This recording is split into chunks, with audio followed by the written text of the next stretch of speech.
Welcome to our Shalom Learning Center 10-minute Lectorium, where we focus on the history of Judaism and Jewish people, which is instrumental in understanding the New Testament and beyond. So this is our last lecture, where we discuss the history of Jews in what is known in the seminary language, the intertestamental period. And I would even title it like, there is not one way to be Jewish. I saw this slogan on the gates of the campus of Hebrew Union College in the 1997 when I first learned about it and passed by it on my visit to Jerusalem, and I couldn't even imagine that 15 or so years later I would be getting a PhD from this institution. But this was very true in the 1st century BC, 1st century AD. First of all, because we have, since the Maccabean Wars, the two major groups, the Sadducees and the Pharisees. We have described Pharisees extensively, and we touched on Sadducees. We don't know really much about them. The reason why, because they have not survived. So what we know about the Sadducees is basically it's from two sources. Source number one is the Gospels, which is basically telling us that Sadducees did not believe in resurrection. Source number two is Josephus, and the last but not very objective source is the Talmud and rabbinic tradition. And I'll explain I'll explain why it's not objective, and we have to be careful about this later. But generally, based on Josephus, we understand, and based on the Gospels, we do understand that Sadducees were very, very Hellenized. And the reason why they didn't believe in resurrection, because the direct mention of the resurrection of the dead does not come until the book of Isaiah chapter 26. But what we know based on Josephus is that they did control the temple. In fact, after the end of Hasmonean period and the Romans taking over Judea, when Pompey conquered Jerusalem, taking sides in the war of Alexander and Aristobulus, the two sons of the last queen, Shlomitzion Hamalka. Romans changed the Sanhedrin. They included more priests in Sanhedrin and kicked out rabbis. This concurs with the New Testament story, particularly when we mention Nicodemus as a Pharisee, a member of Sanhedrin, and Joseph of Arimathea. The rest of the members appear to have been the priest, which means that Sanhedrin was mainly Sadducean. It was Sadducees, such as Caiaphas, who initiated the idea of physically killing Jesus.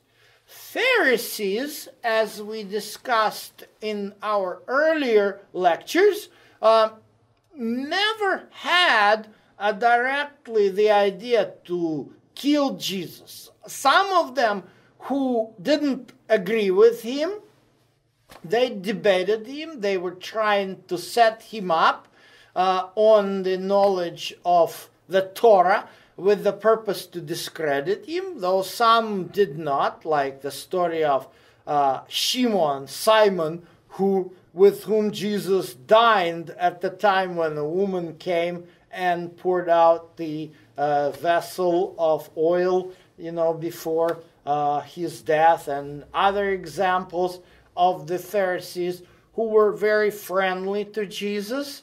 And we know, based on the book of Acts, chapter 15 and chapter 14, that there was quite a number of Pharisees who joined the disciples of Jesus. So it was the Sadducees who were the ruling class. Besides Sadducees, we have Essenes. We know about them based on their literature. It was very, very hostile group of people who did not accept anybody except their own, and they hated everybody else. They hated the Sadducees for their abuse of the Torah in the temples, in the temple rituals. That's why they had their own temple scrolls. They dreamed about the great war in which they conquer everything and kill everybody who are not like them. Although Essenes were very hostile in their ideology, but they were not violent in their action. Who were violent were zealots. Zealots were the ones who started the revolt that led to the First Judean War, which led to the destruction of the temple. And the destruction of the temple was detrimental to Sadducees. Sadducees were the priests. Archaeological excavations discovered a number of their villas that are situated around Temple Mountain.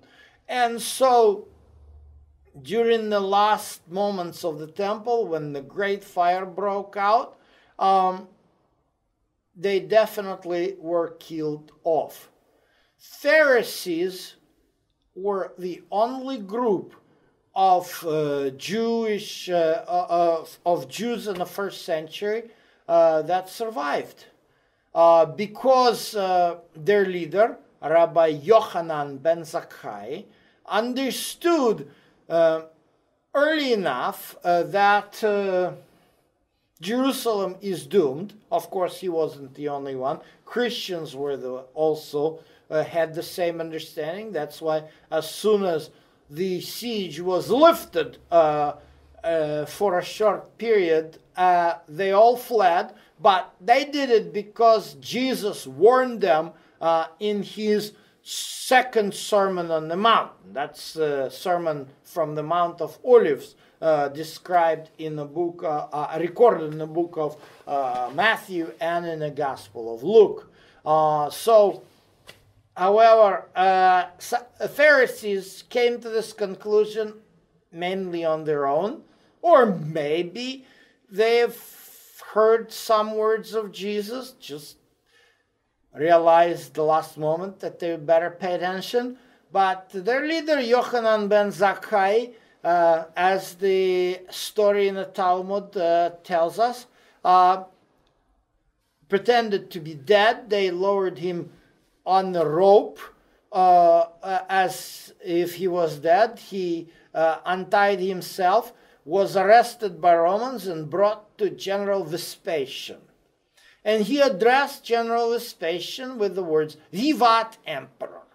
And Vespasian was upset with this because that could give him in troubles, because he was an emperor, and he told to put this old man, crazy old man, to jail.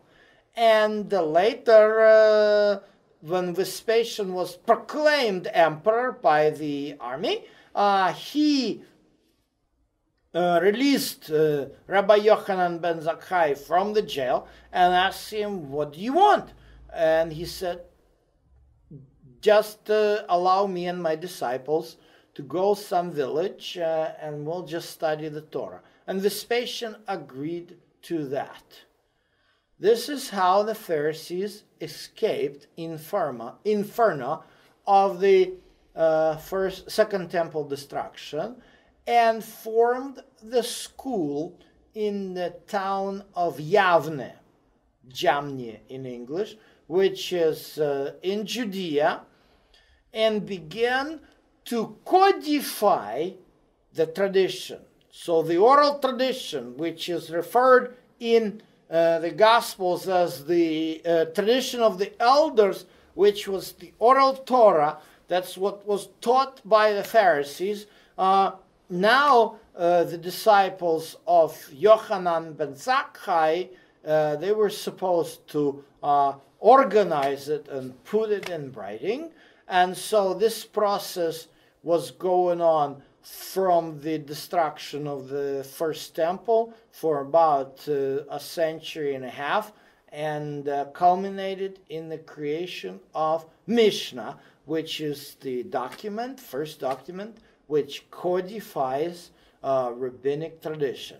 And so Mishnah and other documents of this period that codify early rabbinic tradition help us to understand the historical background, the religious customs and traditions that existed in the time of Jesus and during the times of apostles. And this helps us understand what the New Testament is talking about.